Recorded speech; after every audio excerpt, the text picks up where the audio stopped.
తన కుమార్తెగా భావించాడు మొర్దెకై అంటే, మొర్దెకైకి దేవుని పట్ల ఉన్నటువంటి అవగాహన, వాక్యం పట్ల ఉన్నటువంటి ప్రేమ, దేవుడిచ్చినటువంటి విషయం మనకు అర్థమవుతుంది. సరే, ఈ గ్రంథంలో ప్రాముఖ్యమైన విషయం ఏంటంటే, ఈ గ్రంథం అంతట్ల ఈ 10 అధ్యాయాల్లో కూడా దేవుడు అనే పదం లేదు అసల.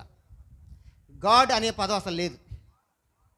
దేవుడు అనే పదం లేకుండా దేవుని ప్రేమ వర్ణించబడ్డటువంటి గ్రంథం ఇది. ఏకైక గ్రంథం. మీకు అర్థమైనా? దేవుడు అనే పదం ఉండదు. అంటే మీకు తెర ముందు కనపడ్డు దేవుడు, తెర వెనకాల మాత్రమే ఉంటాడు ఇక్కడ.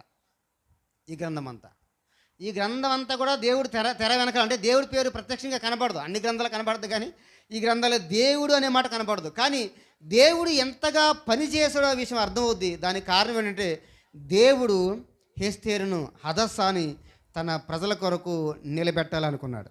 దేవునికి స్తోత్రం చెప్దాం. హల్లెలూయా. దేవుడు తన ప్రజల కొరకు, తన వారి కొరకు, తన కుటుంబీల కొరకు, తన స్వజాతి కొరకు నిలబెట్టాలని అనుకున్నాడు.